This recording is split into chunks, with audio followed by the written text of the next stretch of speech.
Histórico, príncipe persa visita Jerusalém e ainda faz orações no Muro das Lamentações.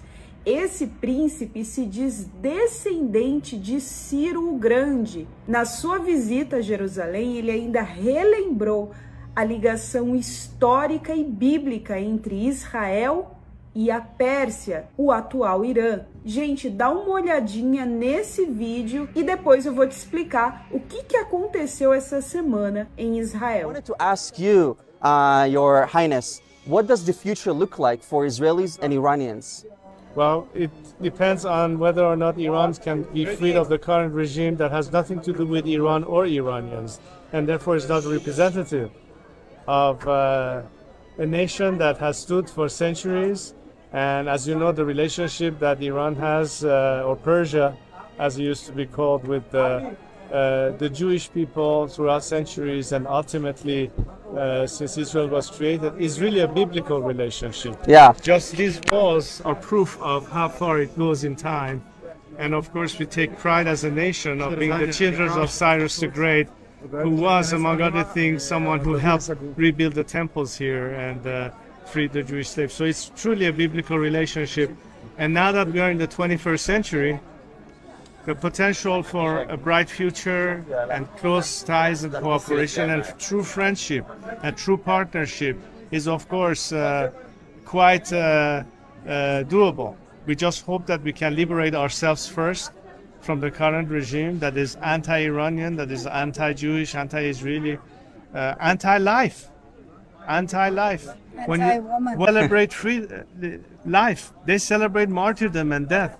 That's the difference. Thank you. We love the Iranian people, and thank you for coming. It's a new day. Amen. I feel like it's the beginning of a new day for our relationships, and we can put behind us all the old fashions and superstitions and prejudices. I really see that we are starting a new era with young people, all of us together. We're all the same. We're going to be together in the future. Jews, Muslims, Israelis, Iranians. I really think we have more in common than we have differences. Shalom, Haverim! Vocês acabaram de ver um trechinho do príncipe exilado. É isso mesmo, ele já não pode visitar o Irã, o seu país, que nos tempos bíblicos era a antiga Pérsia, mas ele está visitando Israel, inclusive já foi até mesmo no Museu do Holocausto, prestou as suas homenagens às vítimas desse massacre.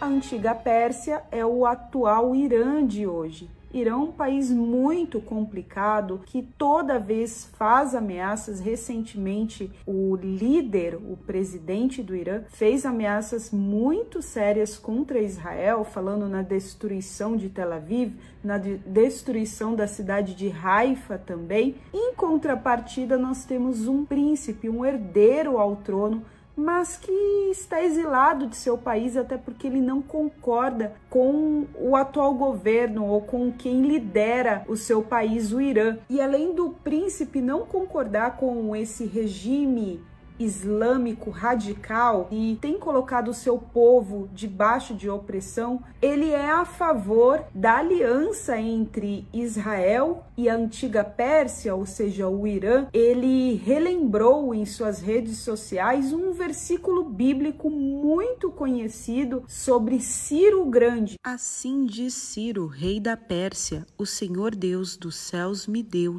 todos os reinos da terra e me encarregou de lhe edificar uma casa em Jerusalém, que está em Judá. Ciro o Grande, um homem que não era judeu, mas a Bíblia o menciona como servo de Deus porque ele foi usado para liberar o povo de Israel, os judeus que estavam em exílio babilônico, e assim dar a oportunidade para que eles reconstruíssem Jerusalém e o segundo templo. Nós já ouvimos falar sobre os acordos de Abraão e agora os acordos de Ciro. Que é isso, Sara? Do que você está falando? Abraão Abraão, Ciro, esses nomes a gente só encontra na Bíblia. Pois é, gente, nomes que nós só vemos na Bíblia fazem parte da história de um povo que existe até os dias de hoje. A Bíblia está presente nos dias atuais, nas notícias. Enquanto eu tô falando, eu vou colocar para vocês sites de notícias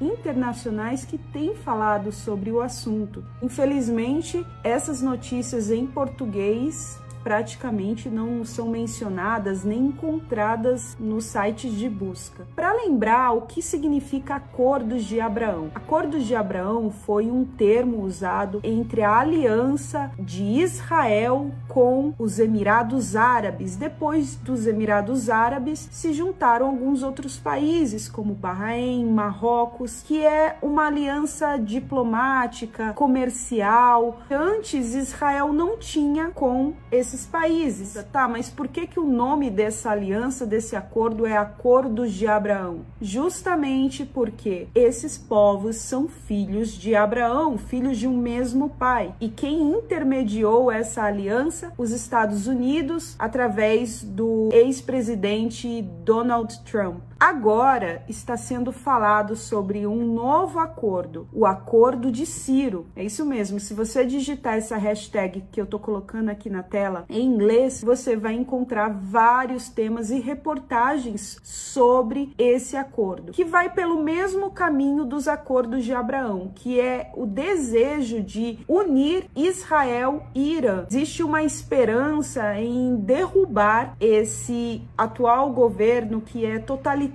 e trazer uma aliança comercial, uma aliança econômica entre Israel e a antiga Pérsia. E por que Acordo de Ciro? Porque Ciro foi o grande conquistador daquela região. Lembrando que ele derrubou os descendentes, o reinado de Nabucodonosor. Pessoal, vocês sabiam dessa notícia, do que está acontecendo essa semana em Israel, mais precisamente em Jerusalém, de um príncipe persa que se diz descendente, afirma ser descendente de Ciro o Grande, estar apoiando Israel, dizendo que esses dois países precisam se unir. É claro que isso são planos para o futuro, porque o atual governo do país a qual ele é exilado, do qual ele foi exilado, não concorda e é totalmente contra Israel. Mas me conta aqui nos comentários se você tinha ouvido falar sobre isso, se você conhecia a história